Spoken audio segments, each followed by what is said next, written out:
Welcome to the Kaleidoscope of Possibilities, Alternative Perspectives on Mental Health. My name is Dr. Adriana Popescu. I'm a licensed clinical psychologist and leader in the field of mental health, energy psychology, addiction, trauma, and empowerment. In this podcast, we will be exploring mental health from a variety of perspectives, from the spiritual to the shamanic and beyond. What if mental illness isn't everything we think it is? What if everything we see as a pathology is actually a possibility? What else is possible with mental health? Hi, everyone. Dr. Adriana Popescu here with you today with another episode of Kaleidoscope of Possibilities, Alternative Perspectives on Mental Health. I'm super excited today to have as a repeat guest. She was on the show before, Mary Sise. It was one of our most popular episodes. And let me tell you a little bit about Mary. She is an LCSW and DCEP, a New York State licensed social worker with over 35 years of clinical experience. For the past 20 years, Mary has pioneered energetic methodologies and techniques while also advocating for expanded clinical understanding about the integral interrelationship of the mind, body, and spirit in the healing paradigm.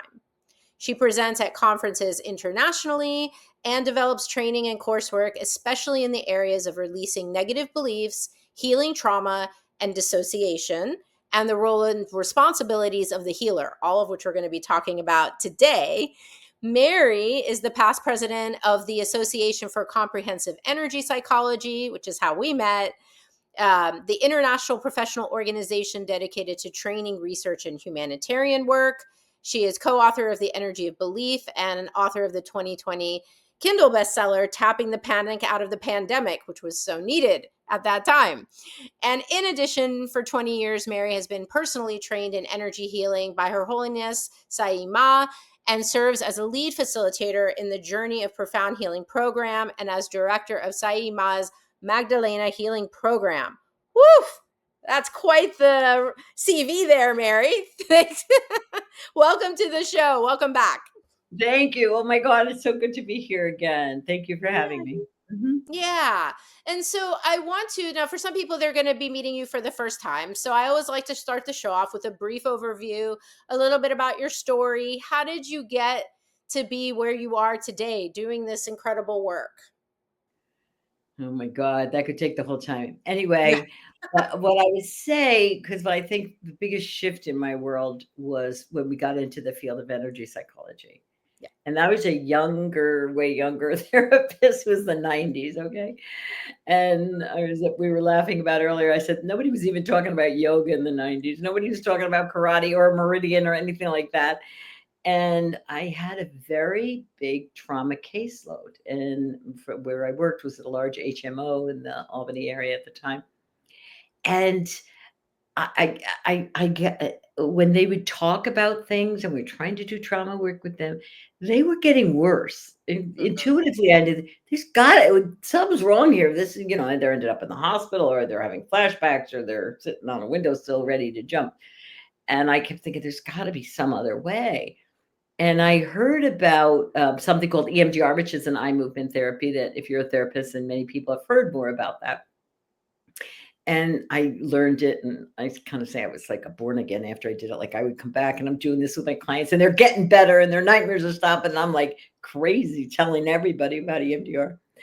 And then, but I still had some of my clients who were so traumatized that the EMDR was too intense. And I didn't, if I had him in a hospital, I would have done it because I'm pretty brave.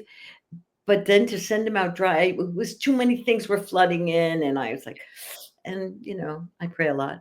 I just kept praying and pounding the heavens. There's got to be an easier way to do this. There's got to be something that we can do that doesn't re-traumatize people and that they can handle. It was at an EMDR training that I heard about, like tapping on a meridian and moving eyes around. So I knew about eyes. I knew how important the eyes are. But the meridians, I didn't know that from like an artery. Like what are you people talking about? Like I didn't know anything. Yeah. And but I got some videos, learned it that way, went, oh my God, because miraculous things were happening. And then I went out and trained with Dr. Roger Callahan several times. And I taught for him for years. A lot of people don't know that, but Yeah. And he's the developer of tapping, from Mm-hmm. which all the other things kind of come from. Many people know of EFT, which Right. is a derivative of TFT, which is the original one. So I trained with I went in there, I had all these questions. I think I probably drove it nuts a little bit. Like, why'd you do that for? How'd you figure that out? I want to know, like, so that's how I got into it. And it was late in the 90s. It was like 97, 98. Mm-hmm. Because I think we started ASAP in 99. So I Yep. was kind of in the beginning of that and all the getting together. And the other thing that was interesting at the time was the computer was just coming out. And we would be on you're not probably not old enough to know this. They were called listservs. Anybody remember that? Oh, I remember. Like listservs. So we would be exchanging. It was so fun because it was new, and this is what happened in my office. This is what I mean. So we had this network. And so when we brought when the ASAP together, it was all these people you knew online, but you didn't know what they looked like or anything. It was really pretty wild. It was a wild time. That's how I started. My people started getting better. And I have example after example where, like 1 or 2 rounds of tapping. One of my favorite ones is there was a woman who never could use a bathroom in public because that's where her trauma happened. And I was like, well, you want to try this new thing? It's kind of weird. But my clients kind of trusted me. So they were used to me going to workshops. And we did it. And she was able to go in the bathroom, no panic attack, no anything. And it was done for good. It was there. I was like, how can I not know this? How can I not pursue this? Find out what it is. Go beneath it. Be part of this. That's really what got me in it. I have so many success stories that, it just, you'll never convince me the tapping doesn't work. Never. Well, and I really want to highlight that for a moment, if we can, because, energy psychology I've been around since I was a student. I was in grad school and I went to my first ASAP conference in San Diego. It was the second one in 2000, I think it was. So I've been involved early on from the early days as well. And we didn't have a lot of research back then. Everyone thought we were woo-woo crazy people, especially here in California, even in California. And there's still, even to this day, a lot of resistance and pushback from our fellow professionals, from certain organizations that are supposed to represent our field, even though in this day and age, there's over 300 or something published research articles in peer-reviewed journals on energy psychology. Why do you think there's still so much bias against these more holistic, somatic, energy-based approaches? Well, look, there's never a crowd on the leading edge. If you're going to be a pioneer, what they say is we're the ones with the bullseye at your back. It takes a while. It takes a generation. It takes this. And we have to do the research studies that are there. Remember, they're trained in research. So it's like, let me see the numbers. Let me see the numbers. Forget that the person can now use the bathroom in public or their flashback stop or their nightmare stop or this or that. And now we have new brain imaging studies. You can't kind of lie about that. We have cortisol studies. We have them. But I think using the word energy is just a little too out there for people. They're like, no, it's just the way you said this, or it's just, but there's even a study where when they tapped on sham points because right here there isn't a meridian and it didn't light up the brain. Like when they tapped on the point that we use on the meridians. And there's now research about the meridians and these points. So it's going to get there. But, some things if you're going to do something like this, you want to be responsible as a clinician. You want to get trained to the highest level. That's why I say go to ASAP. You should know the research so you can speak to your colleague. Usually my clients could care less about the research. Their big question is this going to hurt me? Is this going to make me worse? That's really, and so as a clinician, I have to be really honest. Yeah, what it will do, like, for example, if you're angry all the time, you may then tap into your sadness. That may come up and that may go higher, like you're sobbing. And then, for somebody who's been so unable to be vulnerable or this or that feels worse. Or if you're somebody who cries all the time, your rage may come out that's suppressed in you. You see what I'm saying? So we have to give accurate information. We have to say this is what it is. And we have to do the research, which is why I'm so grateful to ASAP and to all those who do the research. Yes. Because that we can't ignore that. It's like you want to play football. You got to know the rules. You've got to know the rules in that field. And we do want to do this. Why? Because we want to get this into the hospitals. We want to get this into so that every person around the globe knows what this is. Right. And clinicians are using it. And there's so much trauma on the planet right now. There's so much chaos. Look at the kids being bullied in school. Why can't they teach this in school? You got to have research. So we have to play that game. We have to do the research thing if we want to play that game. Yes. And we do. How can we not? Yeah. Well, and I will say in the 25 years since, the whole time I've been working in addiction and rehab programs, mental health programs, and I've always taught groups where I teach energy psychology. I teach tapping, for example. And in the beginning, before we had all the scientific proof, I had to talk about, chi and meridians and all the things. And it's like people's eyes would sort of glass over and they would say, who's this weird hippie chick trying to teach me this like weird energy woo-woo stuff? But now that we do have, and again, thank you also to all those researchers over the years, because now I lead with the science. Did you know there's this many studies? And Harvard Medical School did that 10-year research study on acupuncture, right? And I start talking about the science and I start talking about what goes on in the brain. And all of a sudden, when you lead with that, people are curious and they're like, oh, maybe I can be more open to this. I thought it was weird when you had me do it, but now that you're telling me there's science behind it and you can measure it in people's MRIs, what? So to me, I just admit it's weird. You tap it on your face. It's like, I remember somebody was there was a tornado, a local tornado here, like years ago when I was first started doing it. And we did it. And she's like, that pit in my stomach that's been with me since the tornado is gone. And all I'm doing is tapping on my face. Like she couldn't get over, like, what we were doing.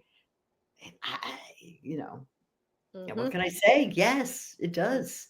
Now the tricky part there's things clinicians need to know. So you can't just watch a YouTube video and if you're going to use this as a clinician, you need to know the eye movements.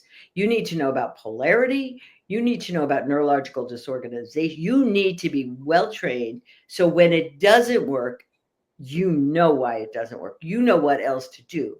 Otherwise, your clients are going to lose confidence and you look like an idiot and you're going to lose confidence. Yeah.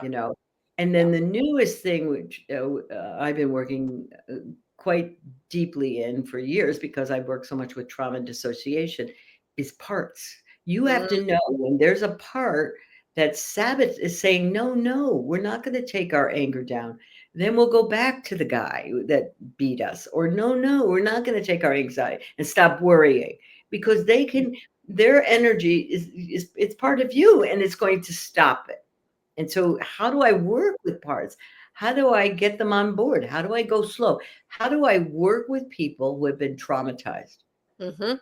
Yes. If you're going to use this as a clinician, please just don't watch a weekend program or a video and think you know how to do tapping. There are things to it that you really got to know.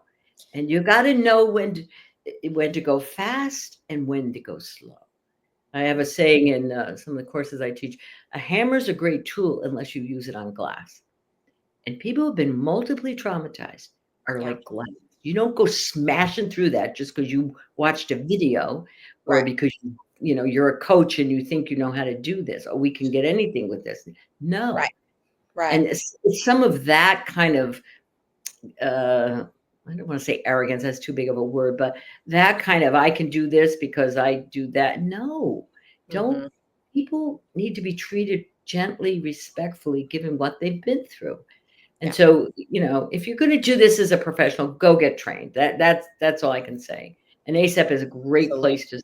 That's the professional organization. And the other thing about ASAP is if you go on their website, you will get the most up-to-date research because they update it all the time. You want to see research? Go on there, and they can all the studies and everything and what we know and what we don't know. Right. Yeah. Right. And people who are seeking practitioners too. That's another great resource on the ASAP website. If you're trying to find a local practitioner in your area who practices with these modalities, you can go on there and they have a finder.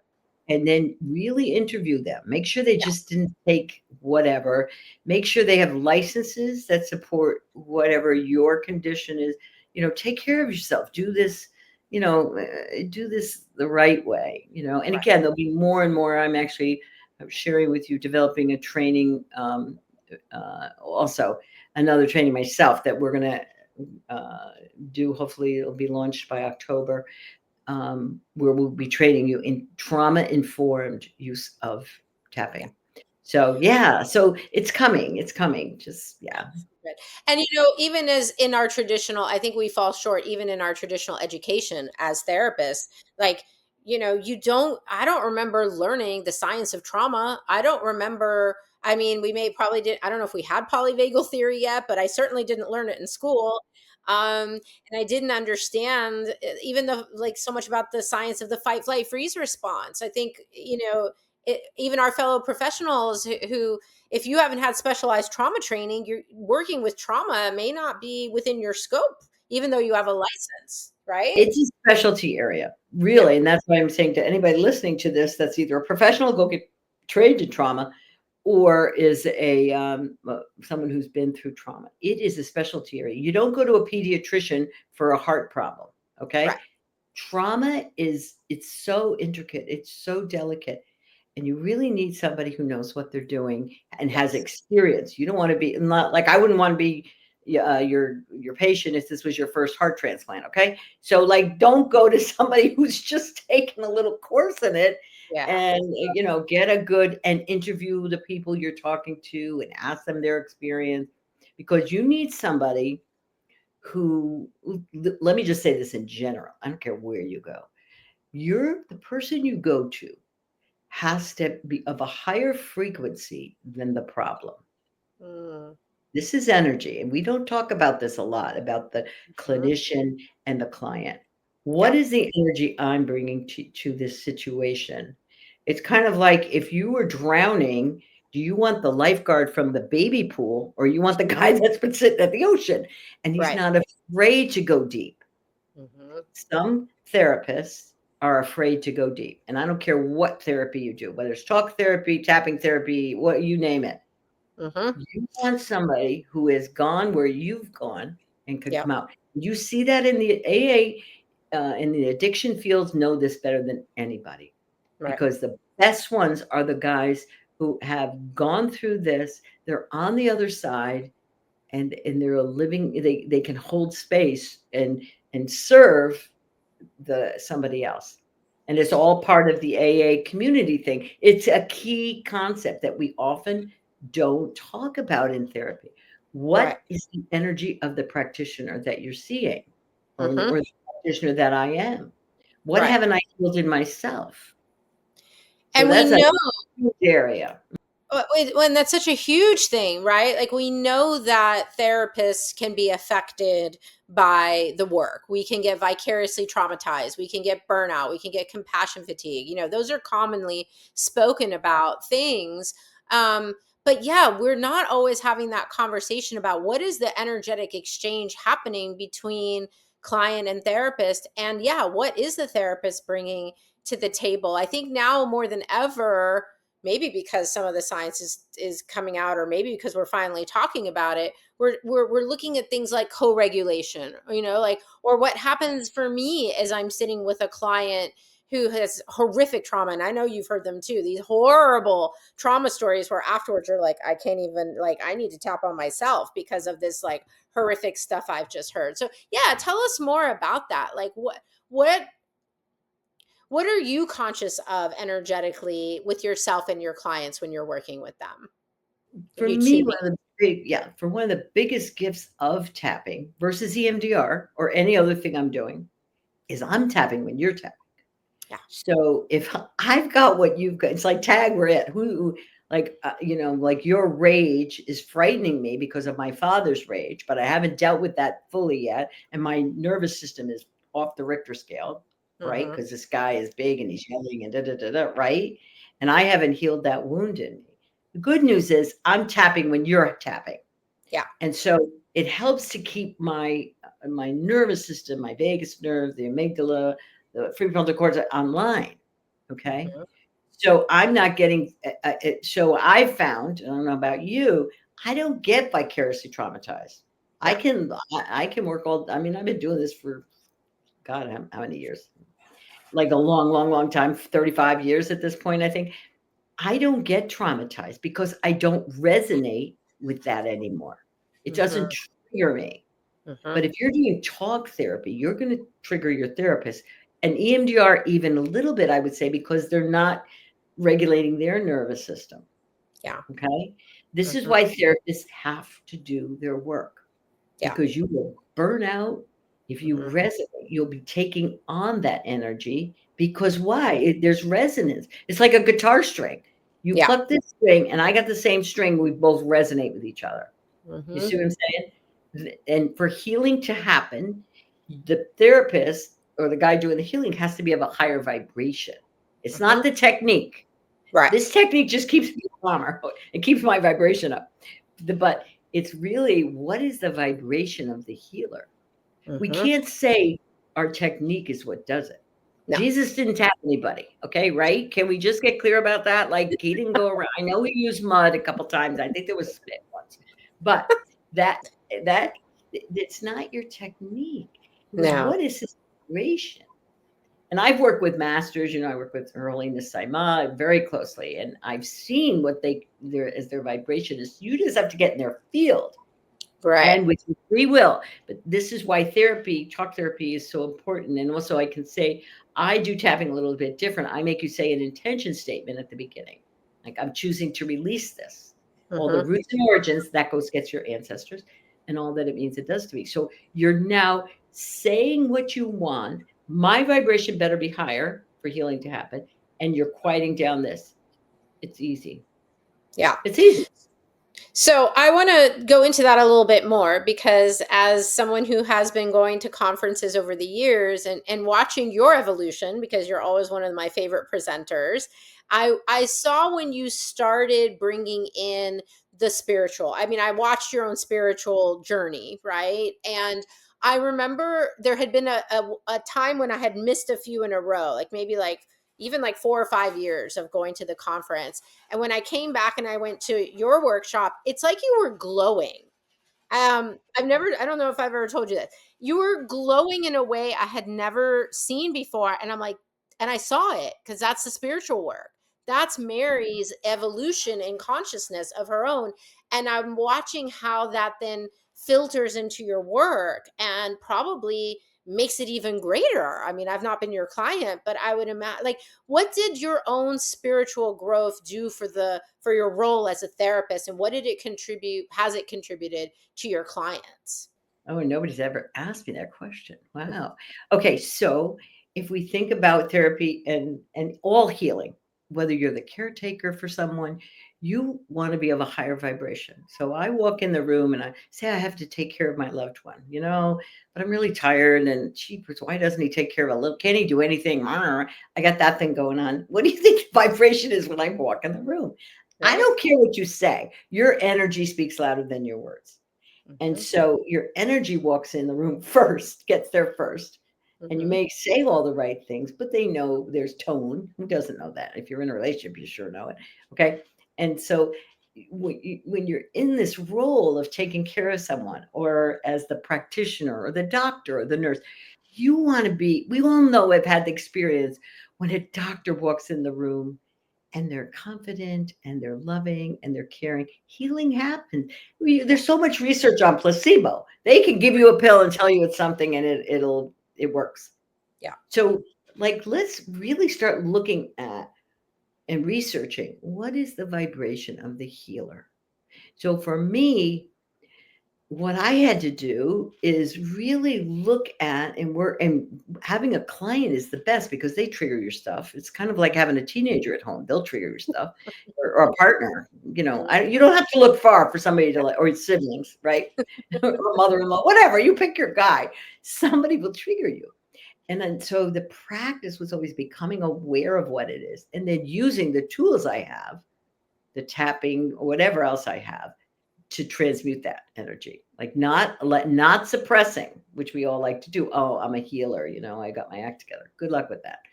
And so it's really about getting really real and honest with myself. And there's several traps in the healer role, like you're a rescuer, or you're a martyr, or you think you're all better than everybody else. Arrogance. I had a lot of that. But anyway, I had to like really look at that. Where did that start? And go get the origin of that. And then more of my work began to look at the spiritual dimension of healing, and like, how do I stay in alignment with spirit, with soul, with source, God, whatever you want to call it. Everybody can call it whatever they want. So that I can come into the room in alignment, my soul, your soul, whatever, no agenda.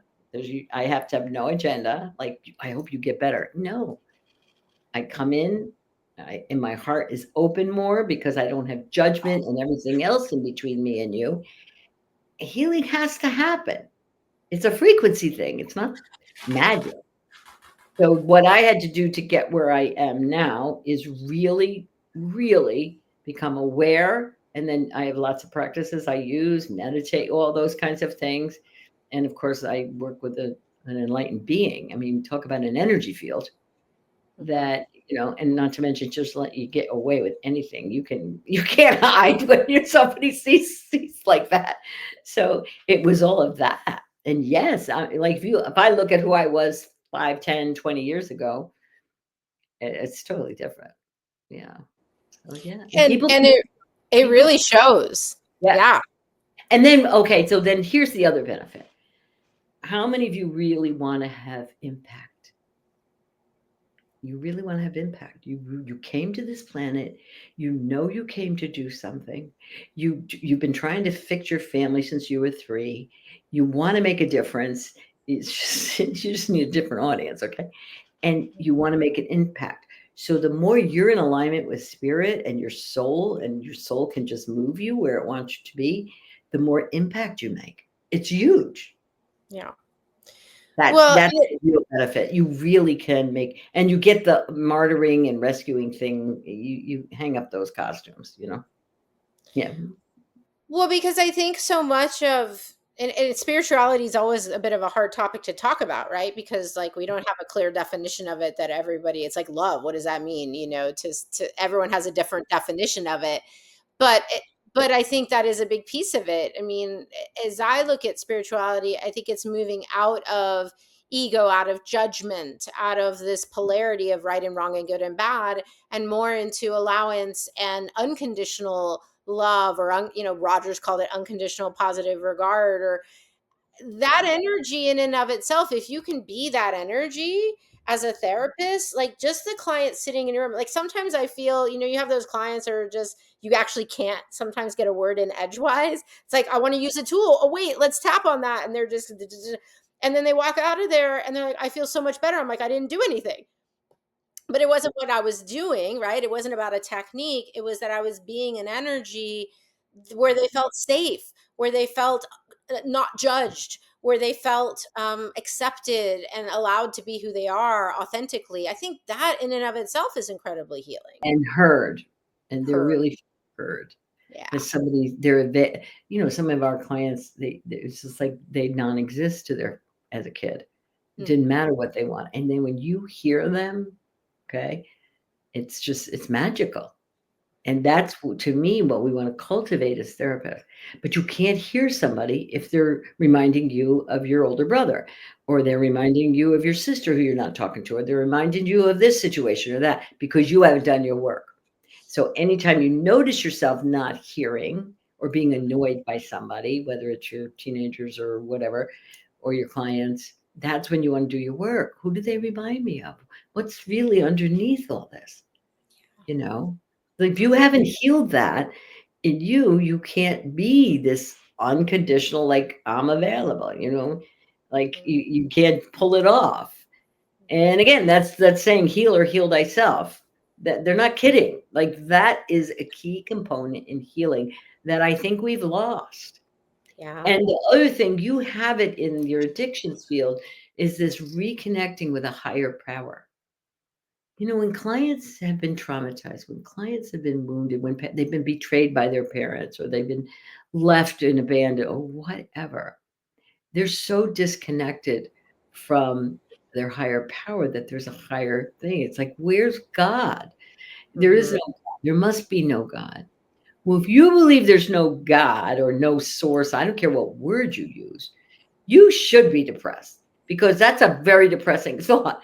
And if you believe or that God's not there for you, you should be anxious. I mean, like it's scary down here. It's like nuts down here. It's not even down here, but here on this planet in this dimension of duality.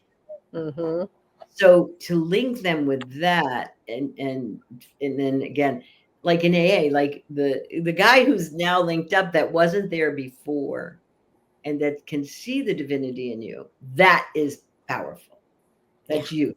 It's like you can see me in my worst, and I don't. I feel like there's hope for me. Like I'm not this despicable, horrible person, Mhm. and I can get out. So that's how, to me, why that whole we've lost that. I think in other therapies where we don't talk about God because God forbid we talk about God. It's like, but and the other thing I'll say, trauma informed, you need to clean up the trauma, the nightmare, the flashbacks, the horror of it. And the last stage of trauma treatment is when you talk about the God. Otherwise, all you're doing is spiritual bypassing. Right. And then these energies, this rage, this shame, this terror stays suppressed. And then the body gets sick. Yeah. Sense? And parts, like I want to come back to that for a moment because I think a lot of times we compartmentalize some of that emotion, the rage, the profound hurt and grief and sadness and whatever. We relegate that to parts, and I know that's really an important part of your work. And even in our field, we're seeing like this, IFS is taken off like gangbusters because I think people are finally understanding the importance of looking at you're not just one way, one person all the time. We have these different aspects of ourselves. So can you get into that a little bit? Yeah, that's an interesting thing. For years, since the mid 90s, I was working with clients with multiple personalities. We called it back then, or DID, and then really fragmented, where one part didn't know what the other part was doing. That exists, I can tell you. Okay. And we all have parts. So it's like a continuum, this whole parts thing. Mm-hmm. What I would only caution us about is that when we start identifying parts and giving them a job and giving them an age and giving them a this and a that, my concern is, are we crystallizing the energy? Mm, yeah. That because we know if we look at versus it's a child part, you don't need to give it a name, you don't need to give it an A or anything. And then that aspect of me, I almost would rather call it an aspect of me, is holding the rage. Yeah. And then what I do with them now is I'm integrating parts. Like we're not making a whole story and this is your job and this is my job. Now, sometimes you need that. It really depends on who the client is. Okay. I'm not dissing anything that anybody's doing. Mm-hmm. My concern is that. And then what I'm finding now is if I go back and where you left yourself under the bed or whatever, we go get that part. We allow the energy to release from that part. We do tapping there. Yeah. Then we bring the part to present time, and I have a process where they look through your eyes, you start tapping, the part's integrated. Wow. And you can see it. Like the people will be like, oh my God, that empty hole I always felt? It's gone. And you can do it that fast. Now, That's it's not amazing. with every client, but with many clients. So my biggest caution around this thing Mm-hmm. is that we don't, because in the old days, that's how we did do multiple personality DID work. We Right. identified the part. We had a chart. We had a this. We had a that. Well, whatever. It was pretty dramatic. Okay, I don't do that anymore. I go get the energy because we know consciousness fragments in a trauma. There's a Yeah. part of you screaming, no, that's not happening. Like I was just doing a podcast about death and trauma and grief. And there's part of you got the phone call screaming no, and the other part has to go forward. And this Mhm. part's stuck back here. And then so this whole thing is to go back, get this, bring it to today, and show them Mhm. today. You'd be shocked at what happens when you do that. Yeah. Yeah. So then that brings up the topic of dissociation, right? Which is a huge part of what you do. Can you just start at the beginning, because I think some people don't even know what that means. What is dissociation? So dissociation means it's like a disconnection, and it's a continuum. It's like creativity. You get a little bit, you got a lot. Okay. So it's a continuum. When the body is being hurt, you get out of it. Like if you're in a car accident, if you're being beaten, if you don't stay there, you get out like that. And that's a survival thing. So if the tiger eats you, hopefully you'll eat out here, you won't bleed to death, and you don't have to feel it. And you Mhm. can almost think of it sometimes like a Novocaine. If you're in pain, you had a toothache, give me a shot of that Novocaine, get me out of here. Okay. And the dissociation, you don't have to feel it. The For me, the problem with it is from a lot of people don't come back. You're Yeah. not back. So you're still there. It's like Groundhog Day. Same with Mhm. these parts that got the phone call or whatever. It's the same day every day. And then what will happen is someone will come and trigger you with the same energy and this one it's like wakes up. And that's why you get this thing. That's a beautiful opportunity to go back here and bring this part to here. But everybody dissociates. The only question is to what degree. Right. Like there's too much coming in. I'm getting screamed at, I'm getting beat, I'm getting this, I can't, and I need to survive. Mhm. You see? And if I fight back, you're gonna get, the guy, your dad's bigger than you. Mhm. So you can't do that. You have to kind of freeze so you don't feel it. You leave the body often, Mhm. and then you're still here. The other people who do that oftentimes, or well, I shouldn't say that, but I've worked with a lot of people who had near-death experiences, like Mhm. they're in a car accident or something. Now they're here. They don't Mhm. really, they're looking at that body. It's all mangled. It's got tire tracks over them. I remember this one lady, and she doesn't want to come back. So then the Mhm. body goes forward. She's up here. Mhm. And the body doesn't do well. She's got MS, she's got this, she's got that. There's not enough energy to run the body because part of the energy is back here.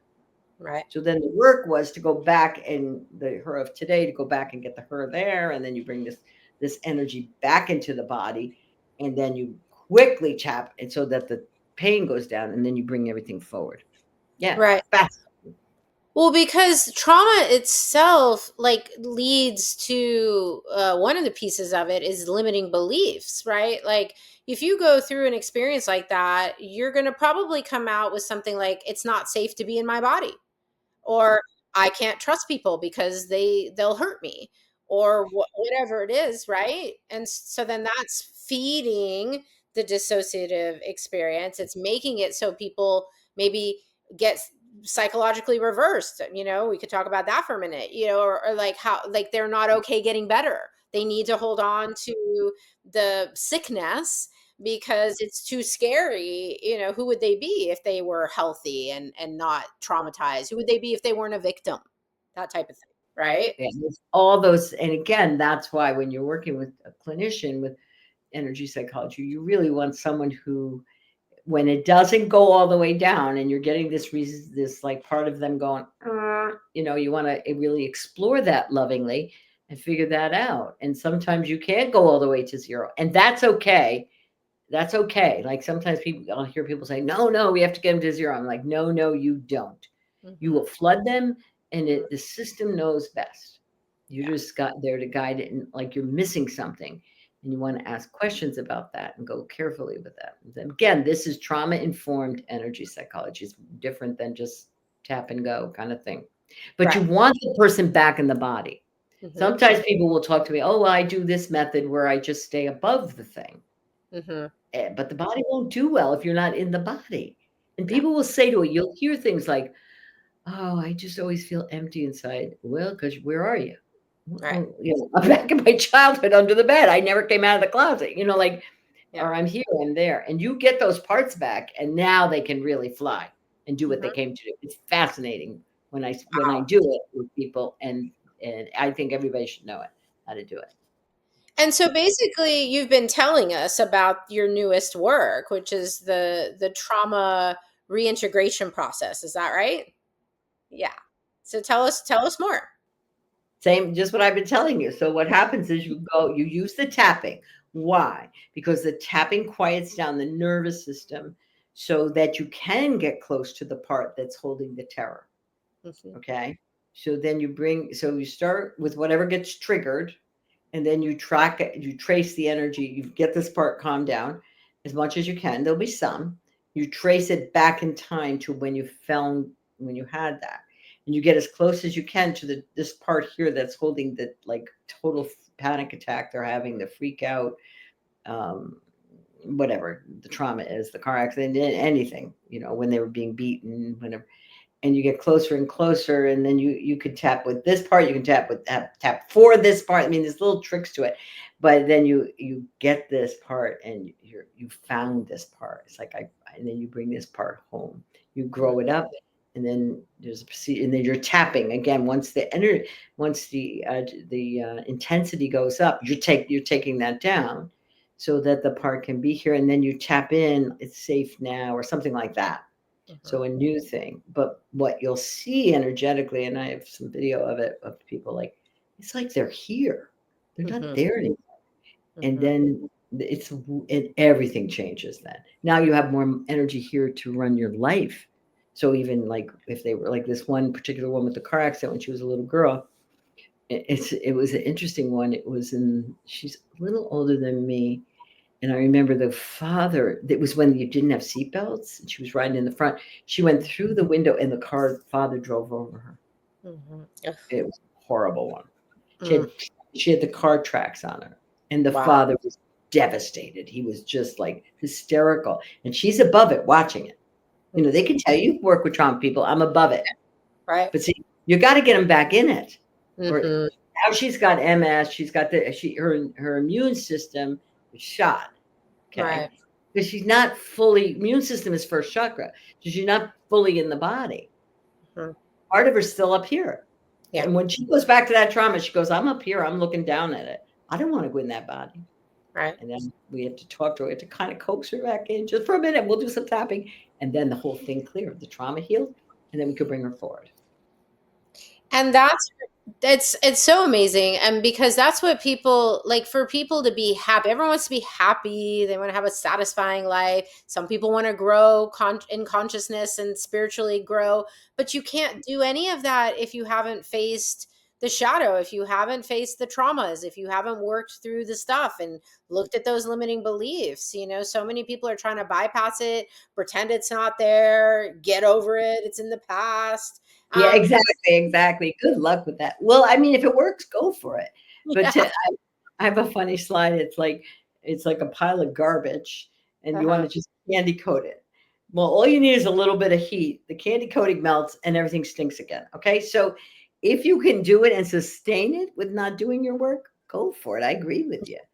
But what my experience is, you might get some relief. I'm not saying some things might not shift no matter Yeah. what you're doing, but if you really want it, you got to go back and kind of clean that up, transmute the shame, the fear, the terror, the rage, the unworthiness, the non-existent. There's so many energies that are back there, Yeah. and then come to today. And my biggest message is it's possible. There's Mhm. nothing wrong with anybody. It's what happened to you, who took you home from the hospital, and then the game started. You're born love, light, and beauty, and you're vibrant. The game is to get yourself back together, clean these, take off those old costumes and transmute the energy of them so that you can be back to your original blueprint, which is love and light. And when we do that, the earth will change. And we'll I'm have with you. impact. Yeah. Absolutely. Mary, I could talk with you for hours, but we need to wind it down. You have so many, your wisdom is incredible, your experience is incredible, and you're out there in the world more and more, delivering it in all different ways. You've got your Tapping Tuesdays. Tell us a little bit about that. Well, yeah, everybody just come on that. So when the pandemic started, I was like, how can I know this and not serve? So I did something called Tapping Tuesday at 2 o'clock for the pandemic. And people came from all over the world, and like thousands have signed up for it. They don't come every week, but 100 and something will come every week, but they're from all over the world. So you're tapping with people from Ireland, Australia, Belgium. Like, it's wild. Somebody will raise their hand, they'll go, they do the work for the whole group. Everybody does the tapping with them. And inevitably you have their issue, shocking. And then everybody feels better after an hour. And research on tapping in a group is that your cortisol level will go down after an hour of 43%. So there's even research on that now. So come and learn tapping, and then, and then you can see from there, okay, what you teach. And I have a course coming up at the Shift Network in October, I think it is, for this healers course and caretakers, like what's between me and the person I'm helping. And so if you wanted to take a course there, and then I'm probably gonna be teaching this other course for professionals. So I'm always doing up to something, but yes, you are. This is free. This is like free. And we laugh and we like, oh, and I'll teach, and you'll feel so much better after an hour, I promise you. So it's free. Just come join us. It's at marysise.com. So just come. It's really fun. You'll love it. Thank you so much, Mary, for the gift that you are, for everything you've taught me, for everything you've taught the rest of us involved in the professional community at ACEP and in the field as a whole, and like the clients and the families of the clients. You have been that rock that dropped into the water and rippled all the way out across the world. So, well, all I know is all of us have the potential to do that, because that's who we all are. So if I can be an example for you all, do it. Do what I did. Just start tapping, align with your soul, and let's see what happens. Thank you for having me. Yes, thank you so much. Thanks for tuning in, everyone. If you have found this information helpful, please do share, subscribe, rate, review, do all the things so we can get this information out there. And we'll see you next time on Kaleidoscope of Possibilities. Thank you for joining me for this episode of Kaleidoscope of Possibilities, Alternative Perspectives on Mental Health. This has been Dr. Adriana Popescu. If you enjoyed this episode, please like and subscribe and share with others. To find out more about me, my guests, and more, please visit my website at adrianapopescu.org. See you next time.